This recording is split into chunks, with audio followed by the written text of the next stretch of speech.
thank you for taking the time to join the first masterclass series in Teacher Wellbeing. We launched the webinar just on Sunday last week, and we've had over 180 signups, and we're very excited about that.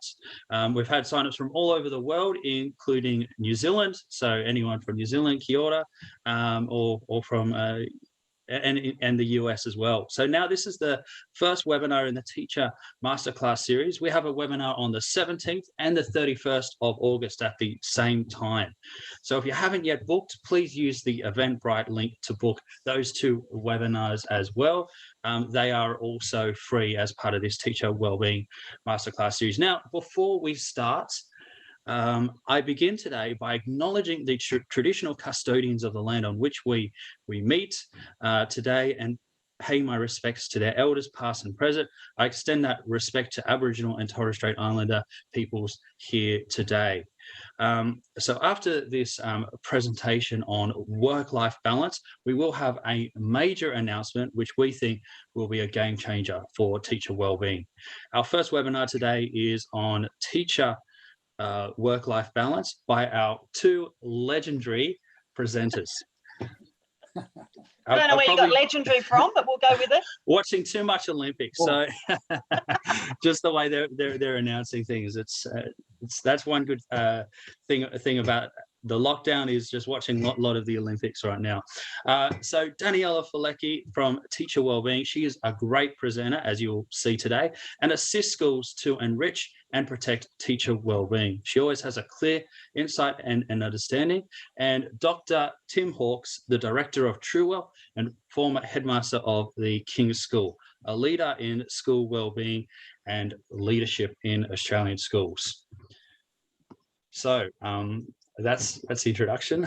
I'll pass that to you. And well, thank you, Adam. Thanks so very, very much. And look, can I just say a big thank you to all of you. Golly, one of the most precious gifts you can give at this moment is your time. The fact that you have given Daniela and myself your time to be with us tonight, that's just something which Daniela and I treasure. And we feel honoured by that. We feel honoured and not a little humbled by the large number of educational leaders and teachers and colleagues out there that are joining us tonight. So I just want to salute you, and to say a very big thank you. What do you reckon, Daniela? Oh, look, absolutely. As a teacher myself for 20 years, I can't say I've taught in a school in a global pandemic, but my gosh, teaching can be tough already. And let alone having all this uncertainty, working from home, lockdown, remote learning, not remote learning, A to F coming to school, then year 12, then kindergarten not coming, and it's very, very complicated. And my gosh, all the people that I'm speaking to are, some people are doing really well, some people are doing not so well, and everybody in between. So we really respect your time, appreciate your time, and it's certainly our intention that you walk away here today with hopefully at least 2 to 3 valuable things for yourself, but then also things to share with your colleagues back at work. So let me start off, and I'm going to start off by sharing my screen. So here we go. Let's try and do this, and we'll go and we'll make that nice and large so everyone. So there we go. So okay, is that working? I hope so. Perfect, Tim. Perfect. Fantastic. Look at this. You just press button Hawks. That's me. You're a technology whiz. Oh, you're a blessing. But look, you haven't got well, here you can work out the language. You can probably work it out for German, but whatever language you want to say, teachers are under the pump, particularly in this area of work-life balance. And it's not just issues where you've got to balance at school. And I want to acknowledge that there are issues certainly where we've got to balance survival skills at school. We've also got to balance issues at home. And obviously the interplay between home and school is one thing, but there's also intra issues. For example, you've got to balance issues within the home, and you've also got to balance issues within the school. And we'll be talking a little bit about that as well. I've had the privilege to be able to travel to places like Japan and China. And in Japan, my boys began to start calling me sensei. And in China, they would go, oh, hawks are shifu. And but it was interesting when they would say, oh, hawks are sensei. It reminded me that one of the big problems that they've had in Japan, it was an issue which they call Karashi, which is quite literally people who work themselves to death, which was just a dreadful thing. And so they brought in rules that would try and stop people like teachers literally working themselves to death. It's a bit of a dark topic right now, isn't it? But so they brought in rules, but it didn't work. You know why? Because the teachers would take work home and they would engage in a practice which they call furoshiki, which is essentially where you would work from home, which is unpaid work. But you haven't got to go to Japan to find this problem, Daniela, have you?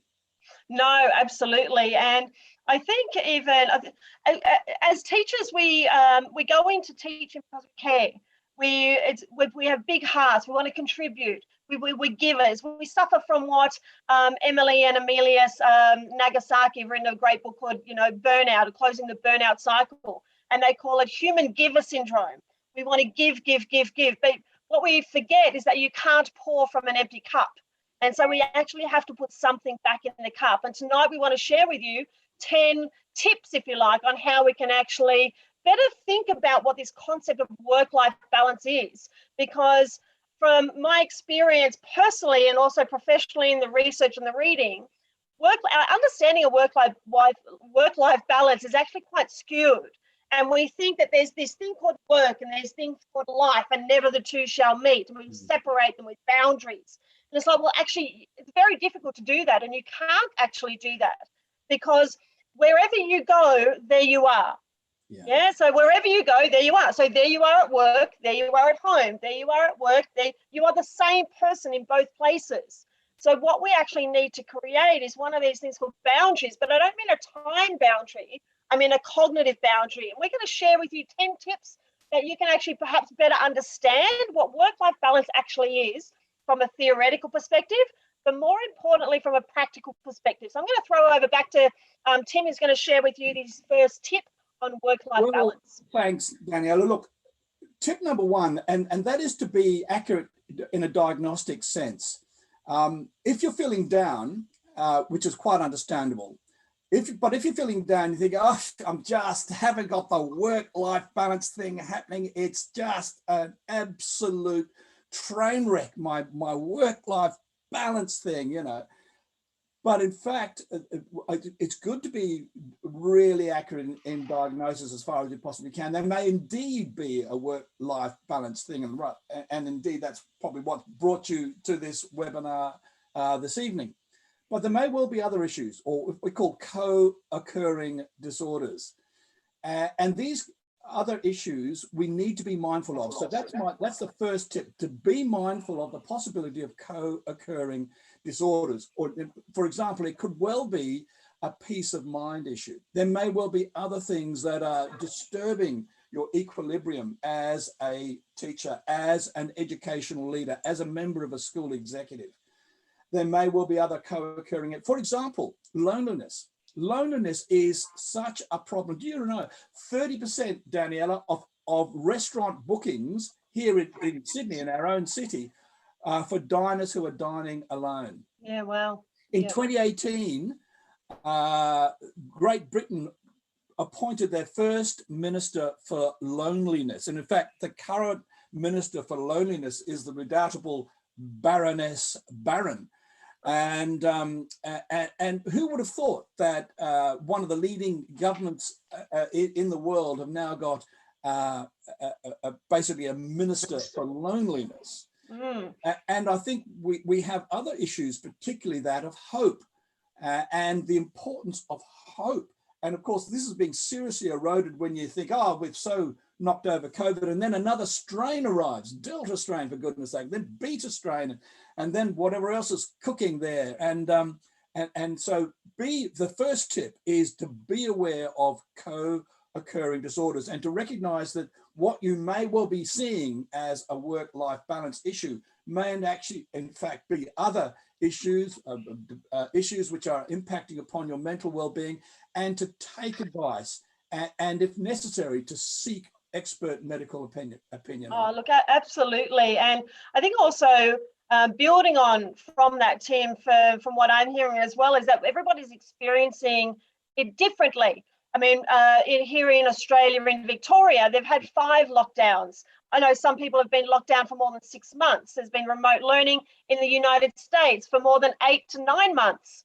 And here in Sydney, we're experiencing a wave at the moment. So it's complicated. And one of the things we need to be mindful of is that we can't assume that we know what someone's experience is.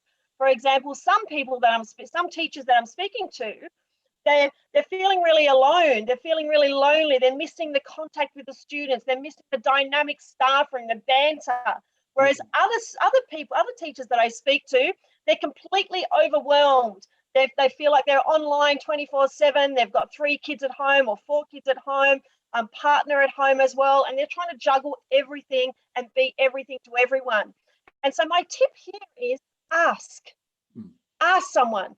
Have one of the things that when I'm working with schools is I say, have a wellbeing buddy and check in with that person daily. Even it might be a 5-minute conversation at the start of the day or the middle of the day or the end, wherever it is, and say, hey, what's happening for you? How are you? Are you lonely or overwhelmed? What's your context? And let's not assume that my context is your context. Let's actually ask the question. And I think we need to listen more. We need to listen more and find out, well, how actually are you going? Yeah, I think that's great advice, Danny.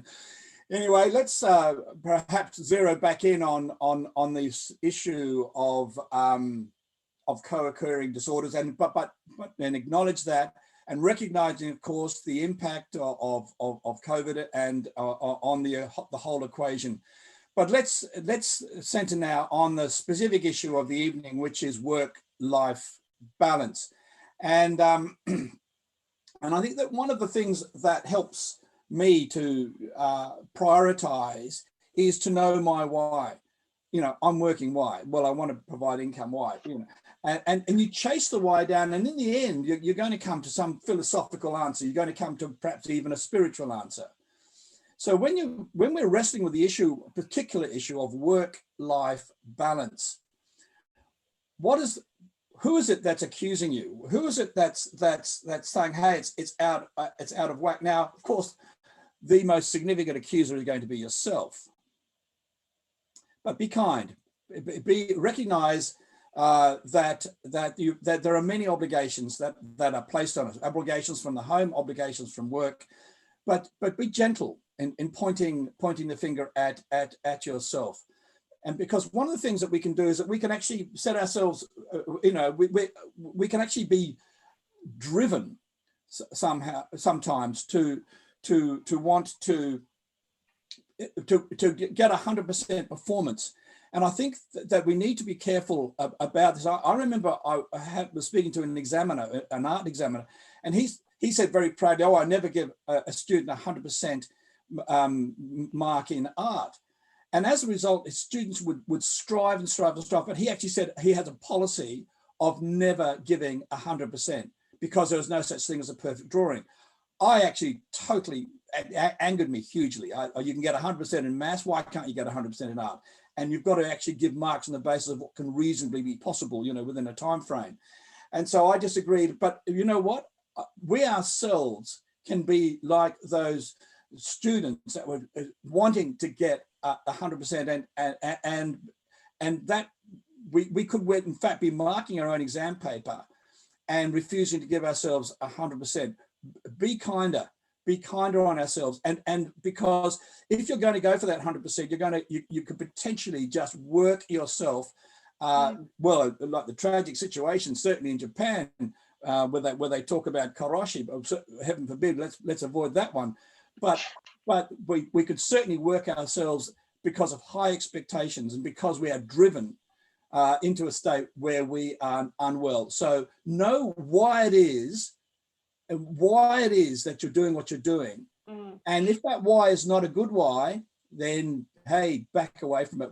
Absolutely. And, we talk often about standards, don't we, Tim? And, we know in education there's teaching standards, there's education standards, there's outcomes that we have to meet, there's outcomes that we have to measure. And so there's constantly a ladder of improving. You listen to various departments of education, whether you're talking about Catholic education independent or government institutions in New South Wales, Australia, or worldwide, and they will often talk about striving for excellence and growing. And you see, I'm speaking to some teachers at the moment, they're like, oh my gosh, like I'm struggling. I don't have the energy to keep striving. And it's a matter of finding that balance, saying, well, what's most important?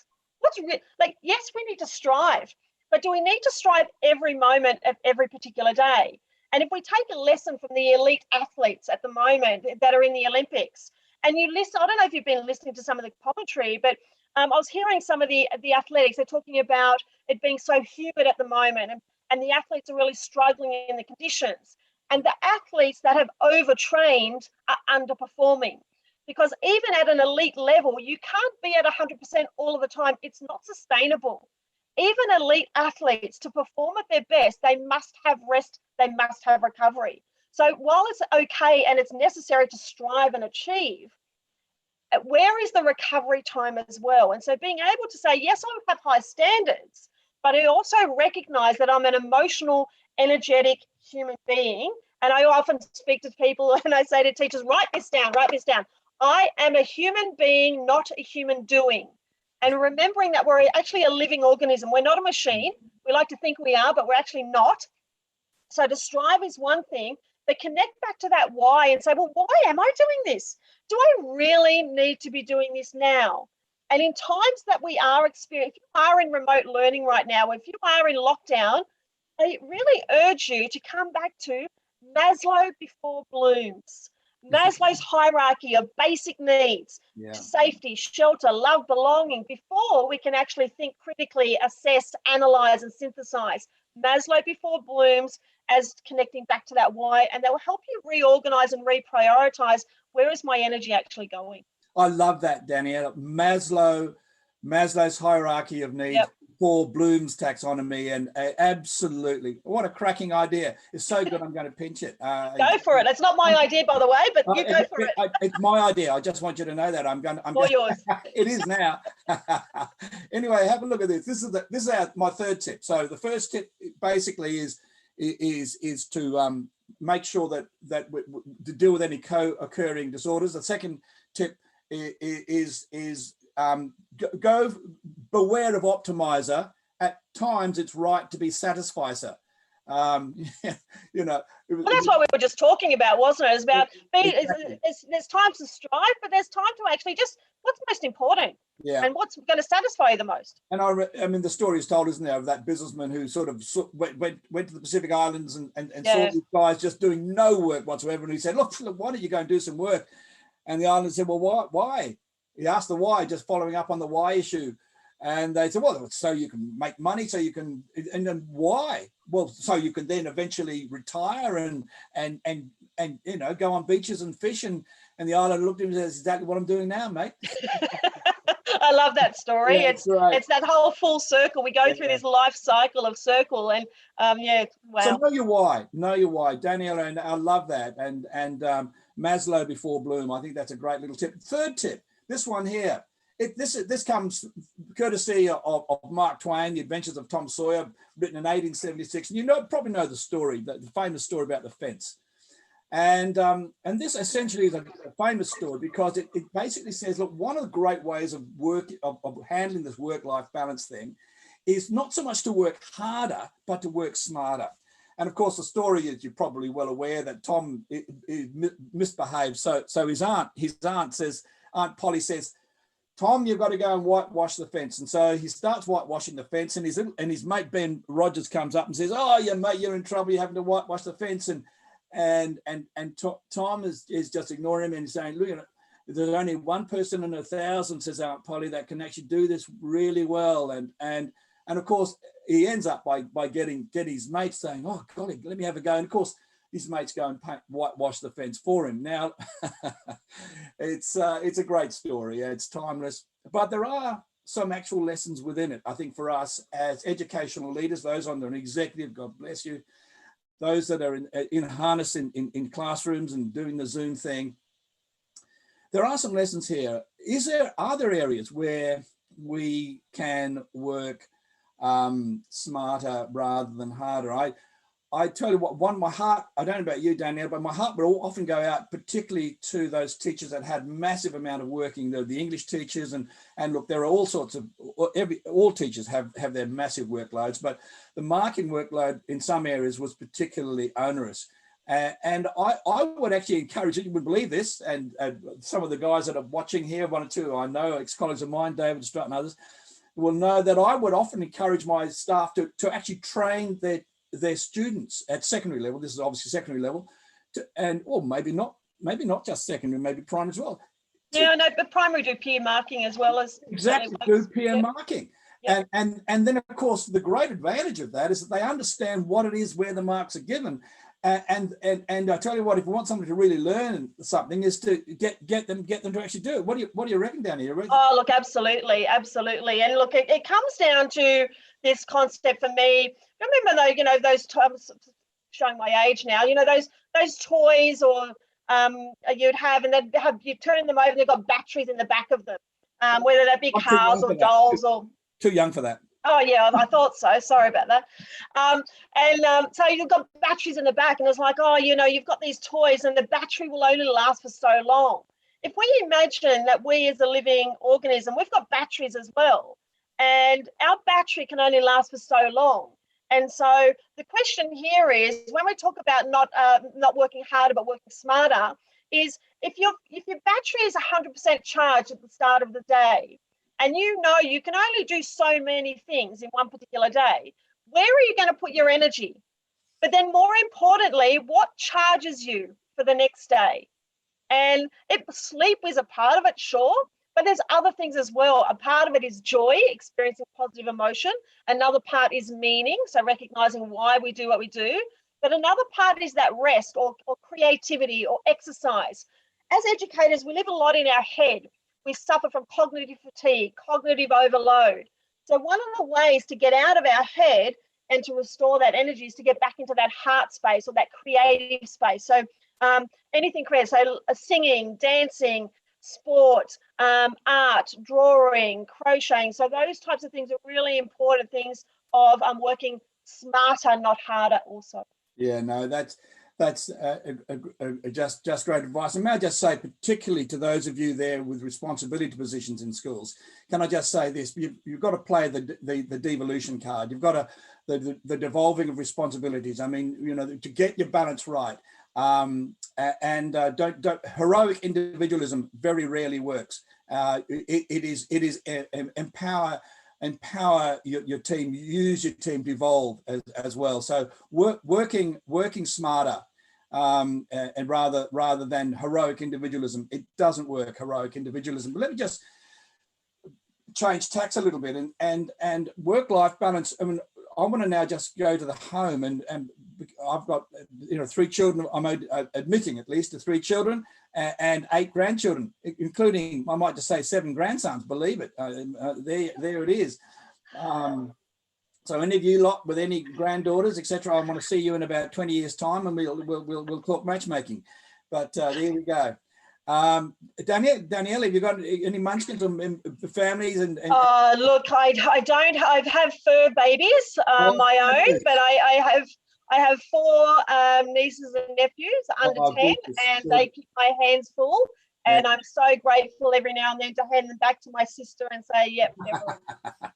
I'll swap you some of mine for your fur baby. Really happy to. You're welcome. But anyway, look, I just want to say that when we're talking about work-life balance, sometimes some of the big erosions of your time, particularly for your mums out there or carers that are out there, that you're working to the bone in your schools, and you come home and a whole new set of demands are made upon you. And look, one of the things that I found that I've been doing in recent times when I've been mentoring heads of school or other executives in schools, and indeed other teachers, is to get them to also work smarter in the home, and often when we talk about multitasking, some people say you shouldn't multitask, you should concentrate on one thing. I'm not so sure. So, for example, I had a dad who complained to me that he wasn't spending any time. In fact, he was averaging less than a minute of meaningful time with his own children. And that's just, that was just terrible. And because he his work life situation, but he would go for a jog every morning, and I just said, well, why don't you cut the pace down and take your 12-year-old son with you for a jog? And the lovely thing about jogging is it's a shoulder activity. It's not the confrontational eyeball thing, Daniela, where you're Daniela. Absolutely. Where you feel like you're being interrogated.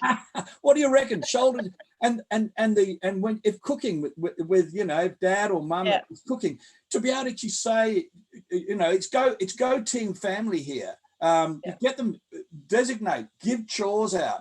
Don't again be the heroic individualism and go to bed exhausted saying I've done my duty stuff. No, that's harder. That's not smarter. Train and build up your family so that they take their due responsibilities within the home. And so sometimes what we say, Tim, isn't it, that we hear people say, oh, but it's just easier and quicker to do it myself. But if we keep doing it ourselves, then we think, well, you keep saying that no one's doing anything because, for example, people say, oh, there's washing on the floor. And it's like, well, you keep picking it up. Yeah, but I want them to do their own washing or pick their own washing up off the floor. We'll stop picking it up. So we're our own worst enemy, aren't we? Well, I tell you what, any parent who's got the access code to the internet has got leverage. Trust me. You've got serious leverage. Look, I want to move into this area in terms of work-life balance.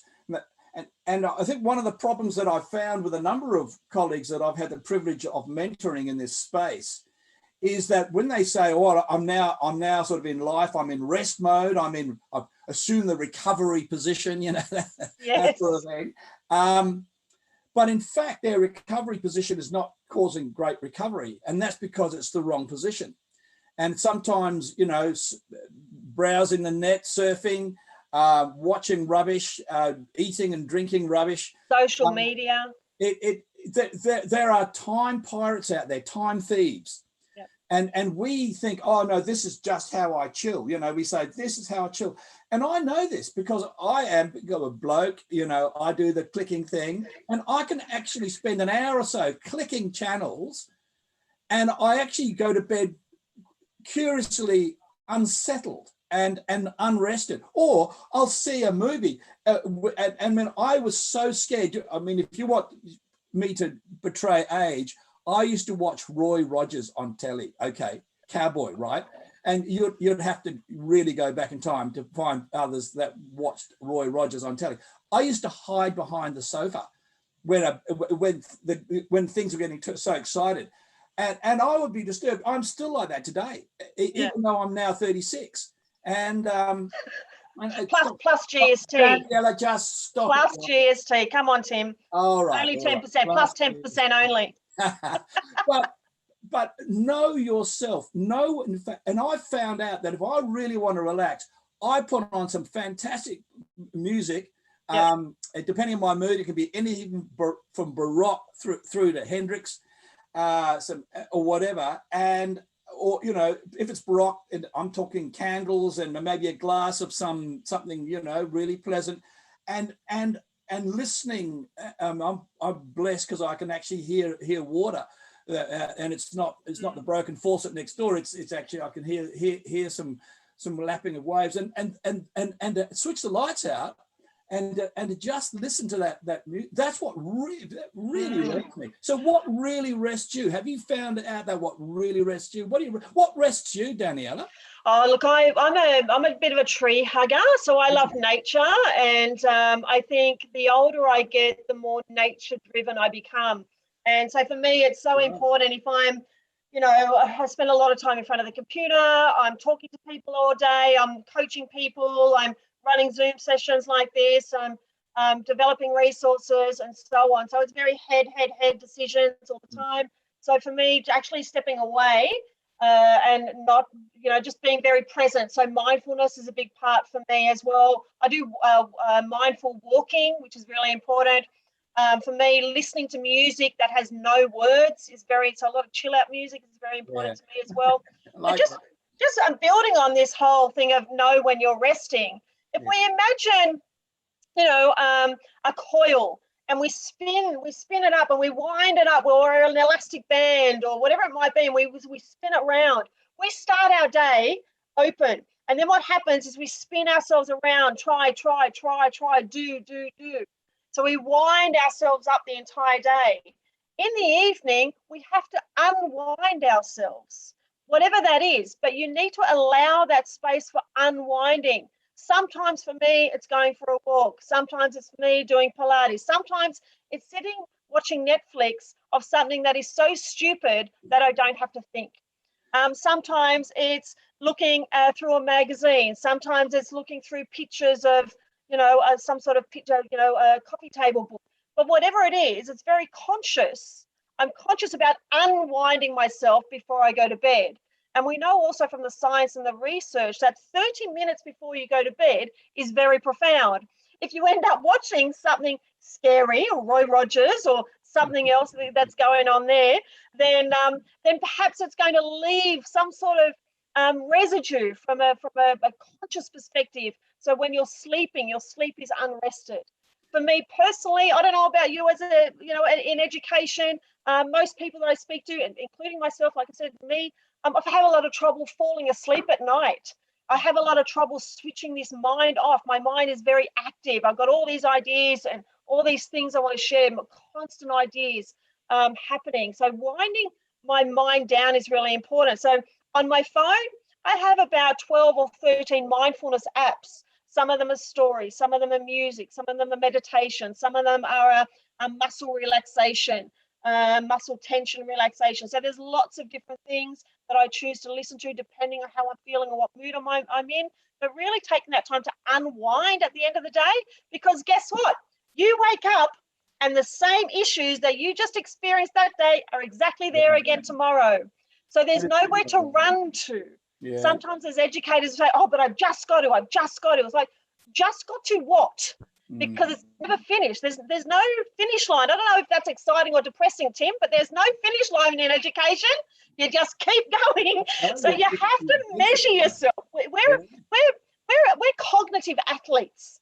We're not necessarily physical athletes like the Olympics, but we're certainly cognitive athletes. So we need to pace ourselves as we move through if we want to be our best for our students. And look, at the end of the day, that's what it's about. It's about the kids. We love what we do. We care about what we do. So we need to put something back in the cup. I love that idea about there's no finish line. Yes. I say that to people and I think, oh, I think I've just depressed them. It kills me because I'm very much a task orientated and I want to tick it off, In education it's not. And so look, there's always something to tick off. Totally. So that's the fifth tip, to make sure that if you go to rest, to balance the work, make sure it's rest that is genuinely restful. And just be careful, because a lot of the things that pass for restful activities are in fact potentially just keeping you wound up. So just be very careful about it. Now, look, when you're talking about work-life balance, you knew you were going to get one of these, didn't you? Which is a timetable, a sort of a daily planner. You knew you were going to get one of these. And the good thing here, Tim, is that we're teachers or we're educators, whether you're teaching, non-teaching staff, leader. We run to timetables. Even I know a lot of my friends and colleagues that they've got the birthday timetable. They've got the cleaning time. We're timetable. We're time busy people. So we love a timetable. Well, look.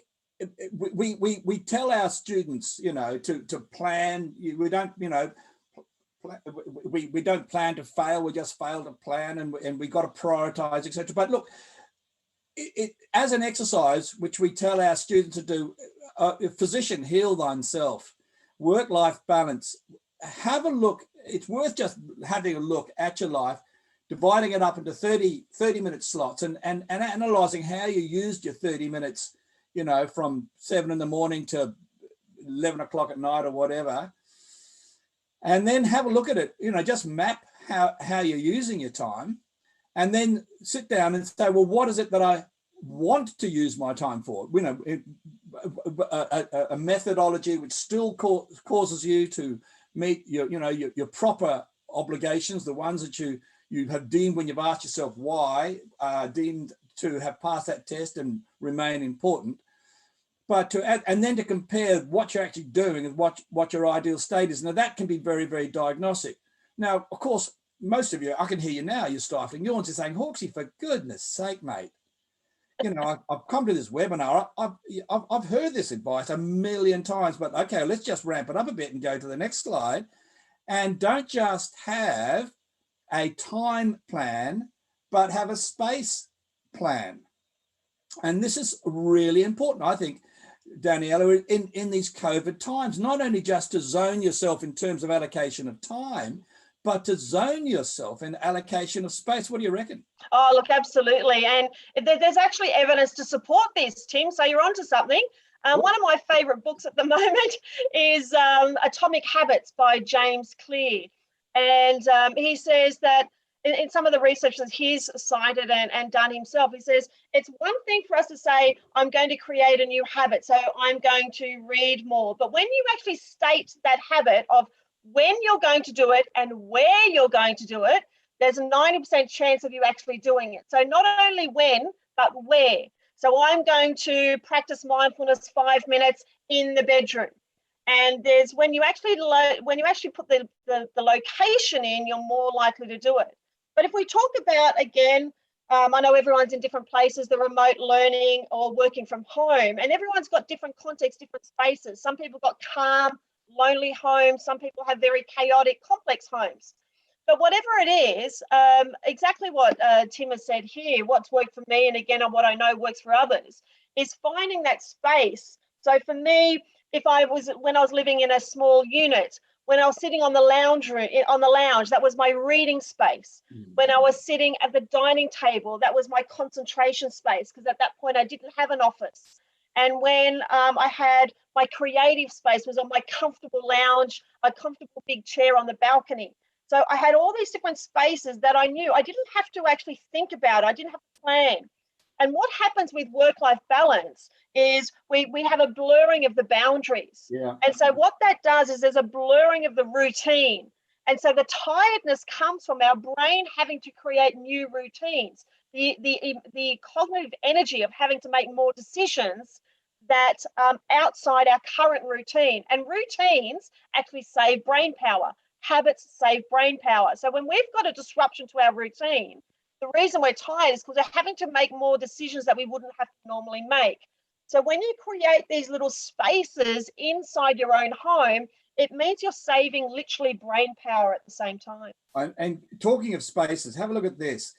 Now, some of you will know that I'm engaged as an educator in a variety of things, mentoring and stuff, but also in executive search. And I was doing executive search using my little mouse pad here, and it was a disaster because my work was not very efficient. And then somebody whispered into my shell-like ear, Hawks, you idiot, go and get yourself properly equipped so that the time you spend working is actually efficient. And that means, mate, buying yourself a large monitor, a Bluetoothed mouse, an articulated keyboard that is also Bluetooth, get the right gear. And I was going, no, I can manage them. Well, I tell you what, this is my desk. This was my desk yesterday, or was it yesterday, or certainly just a day or two ago. And here is my brand new big monitor. And I was just so thrilled with it. I took a photograph of it. I thought, you know what, I'm going to use that in the webinar. If you're going to work, make sure you've got the right gear, the ergonomic chair, the desk with the right thing, and spoil yourself. For goodness sake, you know, this is not the time to skimp. As an educator, you need to look after yourself. Make sure your workspace in the classroom, that you've got your rubber plants or whatever it is, your fish tanks, your soothing music, your place at home where you're marking and doing the Zoom is really spoil yourself. Yeah. And you know, leave your children and grandchildren a debt. This is a time when you need to go and buy the gear so that you can work really efficiently. Because talking about, sorry, just talking about soothing music. I do have a piano right next to me, but we've got 20 more minutes. 20 more minutes. That's good. So, good to hear. yes, and we've still got that big announcement. So just, yeah. What do you reckon, Daniela? Oh, look, absolutely, yeah. Look, it's so important. And when we're always talking to young people about support yourself, set yourself for success, if we only gave ourselves the advice that we actually use for young people as well. But, you know, if we want to model, we deserve it, we need it, and doing what you can. Some people may not have the means to go out and get things, but do what you can, speak to people, and I really encourage you to learn from other people as well. We don't have to reinvent the wheel. There are so many amazing resources out there. Again, when I'm working with schools one-on-one, with certainly with leaders, encourage people once a week or once a day, depending on your context, where we have like a 10-minute sharing exercise. What are you doing? And what are you doing? And what app have you found? And what resources? How do you organize your files? And how do you do it your way? And how do we do it my way? So really just learning from each other, because really that's what we do in the staff room anyway. We're always learning from each other. So why would remote learning be any different? Yeah, no, I think you're right. And I tell you what, this is my tip number 8. So tip number 7 is make sure you get the right gear. So when you are working, it's really efficient work. And you know, take no prisoners in that. You deserve to be well looked after and spoil yourself in that space. And lobby for that. If you're at school, you need the right space in which to work, so your work is effective and efficient. And this is just basically about a speech impediment. It's about a speech impediment. Some people just can't say no. Yeah. And it's okay to say no sometimes. And this is where we need to be able to distinguish between good, better, best. This is a good use of time? Absolutely. Are you going to do it? No. Yeah. I love it. Why are you going to do it? You should be. Don't you realise? I thought you were a professional. I thought I could trust you. Yeah. Because it's actually good, but I'm looking for best. Yeah. And this isn't best. What do you? I mean. Look, absolutely. What I love, some people say, but I love that. Yeah, but. And I'm like, yeah, I know. Yeah, but. What's your yeah, but? And they say, oh, yeah, but I find it really hard. And I said, that's okay. And it's okay. Some people find it very confronting to say no. And I say, what if you said this instead? What if when someone asks you to do something, you say to them, can I think about it and get back to you? Yeah. And then they say, yeah, that's a lot easier when it's face to face. And then you can email them, thank you so much. However, I'm not able to. Yeah. So just saying, you know, throwing out there, look, can I let you know? Can I think about it and let you know? And sometimes that's a lot easier as well. No, that is so true. Now, look, I threw this one in here. Get the car washed while you shop. Now, what am I saying here? It's the principle. I'm glad you're explaining this, because I got this and I thought, I have no idea what he's talking about. I'm going to let him run with it. No, it's just look, work-life balance. It's hard. So the time you've got, if you can double up on the time and do 2 things at once, like, okay, you've got to do the shopping. You know what? In the car park, there's a place there where they wash cars as well. I've got to wash you know what? I'm going to pay for the car wash. And people sort of say, oh, you can't do that. It's expensive. You know, you've got to save up for a rainy day. Hey, it's pouring out there. Okay. It's pouring. It's a rainy day, right? This is a good time. And of course, if it isn't a rainy day, trust me, as soon as you wash your car, it's going to rain. Trust me, that's the law of physics, isn't it? So true. Every time. As soon as you wash a ruddy car, it rains. But do it. But do it. Spoil yourself, for goodness sake. And so this basically is making a couple of points, isn't it? It's saying, hey, look, there are some things which you can do where you can double up. For example, if you're traveling in on the bus or the train, you can use that for marking and you know, these sorts of stuff. If you're shopping, you can do that, clean the car as well. I've seen these amazing photos. In fact, I should have put one in here of these exercise desks where you can actually do your typing and working, and you can pedal away and generate the power for your computer, and B, you can actually burn off, you know, the muffin top at the same at the same time. So look, that's the next photo I want to see of you, Tim, in the next webinar. Oh, you wouldn't have to look far to see my muffin top. Trust me, it's not a pretty sight. I wouldn't want to. It would quite close down absolutely everyone. That's it. Trust me, not at all happy.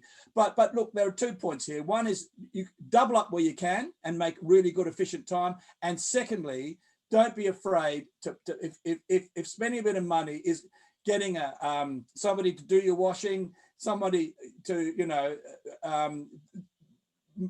spend that money and look after yourself. And you think, oh, I can't do that. That's selfish. No, wrong. Hey, you're a teacher. Remember, hello. You're like candles. You are consumed as you give light to others. Okay, so every now and again you say, right, I'm actually going to spend a bit of money and I'm going to get the ironing done for me or whatever. So that's really what this is about, Danielle. Yeah, look, absolutely. Let's move on to the next one, Tim. Okie dokie. All right, so here we go. Now, this is the starburst. Okay, and I need Danielle's help so much on this one. But this is, if you like, a final starburst at the end of your fireworks display, the big finale, whoa, look at that, and so this is the starburst of just rapid fire suggestions if you're struggling with work-life balance. And you can see a lot of it there. Do you want to speak to any of those, Daniela? Oh, look, I think all of them are really important. But I want to address when I speak to, I do a lot of one-on-ones with school leaders, and I've worked mostly doing whole staff presentations. That's the majority of my work. And when I say to people, just, say no or reduce your responsibility, and you get the eye roll. And I say, well, hang on a second, well, what's stopping you? And we go back to the 9 things that we mentioned earlier. Well, what is your why? What is most important? And we peel the layers back of, well, what are we really trying to do? And what's most important? And yes, I think also what I love about this too, Tim, is, and I want to highlight, I'm going to deviate just a tiny little bit. I want to just really stress the point that while we're talking here about work-life balance, I want to acknowledge that teacher wellbeing or staff wellbeing in schools is not solely the responsibility of the individual. Yeah. I really want to acknowledge that there's the layers as well. Yes, there are things that we have to do for me. So I talk about the 3 layers of wellbeing. So what do I need to do for me? That's personal, that's self-care, wellbeing strategies. Am I eating, sleeping? Well, how am I thinking, managing stress, managing my emotions, tracking the good stuff? That's personal well-being. That's me.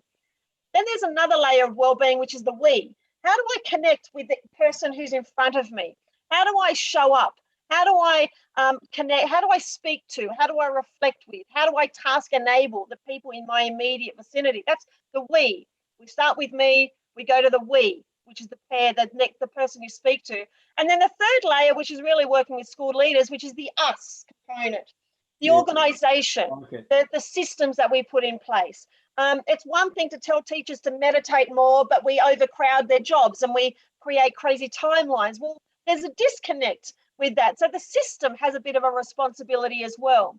So while we're talking about these 10 tips for work-life balance, I want to acknowledge them in the complex context of systems, and schools are big systems that are really living organisms in themselves. So, but what we are focusing on here is what can I do in my context? But I want to acknowledge that it's not the only thing, that there are these other layers that we need to be very mindful as well, which, I mean, you've been a principal, Tim, that's complex systems.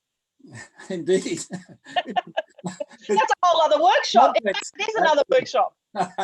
Yeah, tune in. Look, that I'm going to stop it there in terms of the 10 tips, and I'm going to stop sharing my screen, and I'm going to allow Adam, you might just come on in here, because there's something I want to do about now. Now, am I sharing screen still or not? No, you're right. So we're gonna jump over to Adam, and Adam's got an exciting announcement to announce for us all. A freebie. We all love freebies. Well, maybe I'll speak to it to start with. But look, Adam and I, as you know, many of you would know, we put together this wellbeing program. And the lovely thing about the Truwell Wellbeing program is that it embraces teachers and it also embraces support staff in schools. And aren't they important to look after? Absolutely. And the executive as well. But it also embraces students. And so with the Truwell Wellbeing program, we do all of that. But one of the things that we have done is that we've designed just a well-being survey, and there are many organisations that have got well-being surveys out there. But this particular survey, which we do is for teachers, and we've also got surveys, I might just say, for support staff and for students as well. It's a well-being survey, and isn't that important that we monitor the well-being? But there are a number of things wrong, I think, with a lot of the wellbeing surveys that are out there for the saints like you who are tuned in. And that is, A, that they're expensive, having to pay money for them. Well, guess what? We are tonight, Adam and I, and Danny, with Daniela's support, we are making the Truwell Wellbeing survey for teachers available to everyone for free. So that's the big announcement for tonight. We all like freebies, as Daniela said. This particular survey, as you can see here, it's very graphic. It's very easy to undertake, and it basically monitors how you're going. But it doesn't just do that. So many other surveys do this. They're going, yawn, come on, Hawksy, for goodness sake, other surveys do this. You know what else we do with our survey? We actually give teachers a voice. And so many surveys, I don't understand why it is they don't do this.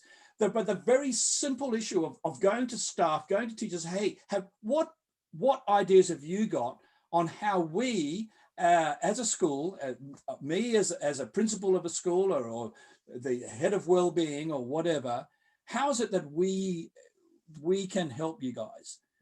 And that just to give teacher agency, teacher voice, teacher opinion, just so important, Daniela, don't you think? Oh, look, absolutely. And it's one of the things in all the research when it comes to teacher resilience, teacher wellbeing, teacher stress and teacher burnout is the lack of teacher voice. Actually ask me what I want. Don't just assume what I want. And one of the big gripes of teachers in schools is that teacher wellbeing initiatives are seen as tokenistic. So, I will often have a principal call me and say, Daniela, can you come and speak to our staff about wellbeing? We gave them a barbecue. We don't know what else to do. And they go, well, look, your barbecue is lovely, but it's not evidence-based nor is it strategic. That's like saying to year 9, we gave them a pizza day and that's our wellbeing initiative.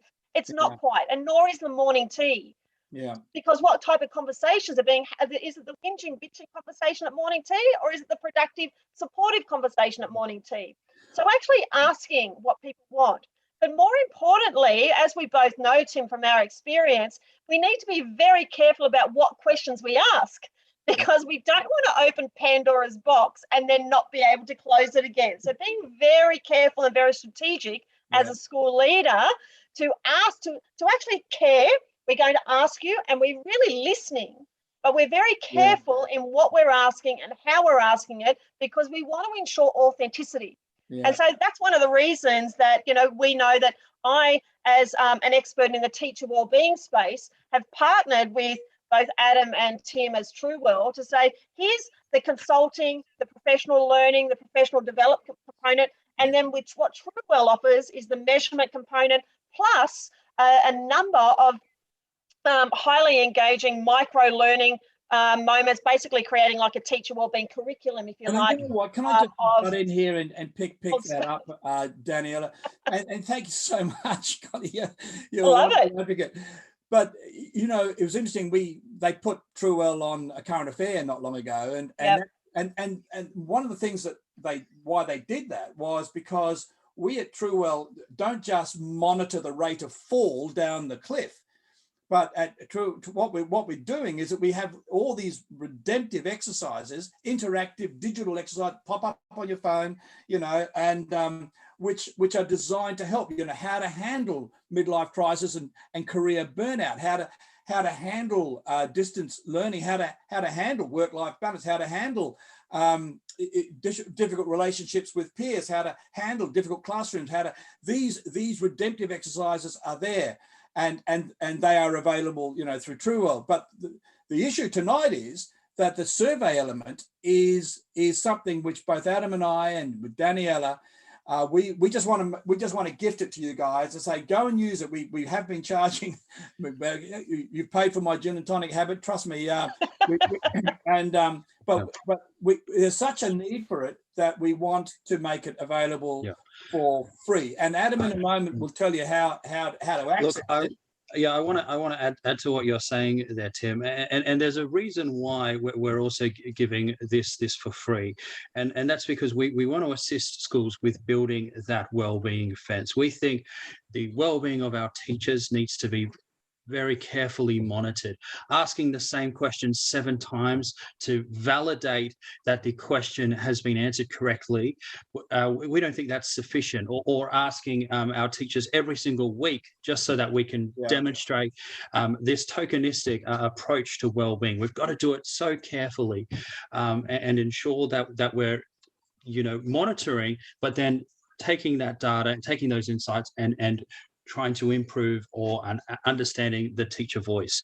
And so Truwell tries to is that middle ground where our competitors out there, they think it's either an academic exercise, or teachers love doing surveys and they do them every week, or they think about them after dinner. We understand, because we're educators. We have that experience, and so our approach is very different, and it's about building that well-being fence. And so the survey is a core component to building that fence, but it's a small component. As Daniela and Tim have been saying, it's about this redemptive element.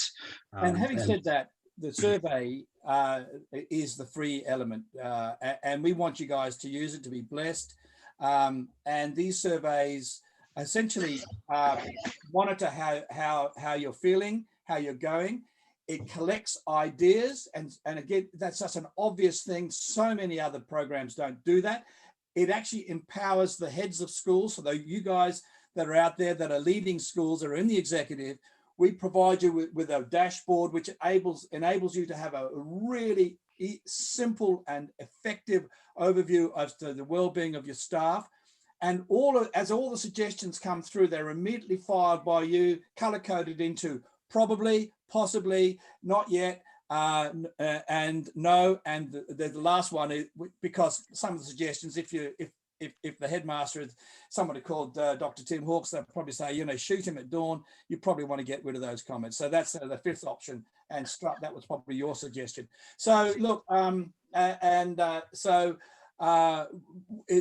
management of the ideas is basically, there is great agency there in helping you to manage the ideas and very quickly classify them as in terms of action points. And then the other very important thing that we do, the survey, is that we know, Adam and I, because we've done the research, Daniela has helped because she is just so knowledgeable in this space, that we know what the major stresses are in the lives of teachers. I've got enough grey hair because, as I said, I'm only 36, and so look, I've experienced these stresses myself. And but in all seriousness, we do know what they are. The stresses, we know what the 10, 12 major stresses are on teachers. And we actually, as part of the survey, we actually monitor the impact of these 12 stresses, these dementors in the lives of teachers, if you like. And what that does, it informs school leaders. It informs those that have responsibility in the wellbeing space on what intercessions are needed for their teachers. And all this is free. All this is free. And then, as Adam quite rightly says, if you're interested in then moving on and saying, you know what, this excites us, we want this for our students, or indeed we want to have access to those redemptive programs, then you need to talk to Adam. And you need to talk to me to begin with. So there will be an onboarding process. You can sign up through the website. I mean, there's go to Truwell.org/teacher wellbeing survey, or just truwell.org, and you sign up, and the first part is a 45-minute meeting to set that up for your school. So we don't just say, here's the platform and best of luck. We have that onboarding, and we do assist schools, because building a wellbeing fence does take time and is does require us to assist schools.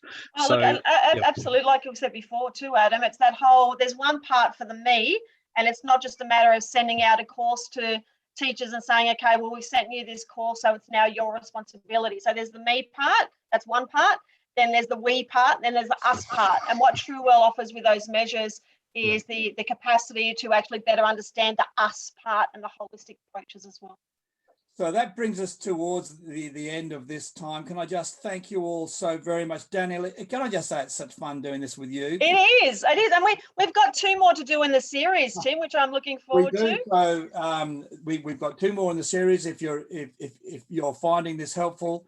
I mean, basically, we are sharing, we're educators. Daniela and I, we're educators, so is Adam. We've all got educators' hearts. We speak from the experiences of being in the classroom ourselves. And that's, I think, important when we're speaking into the space. So just a quick recap, the 10 tips that Daniela and I do.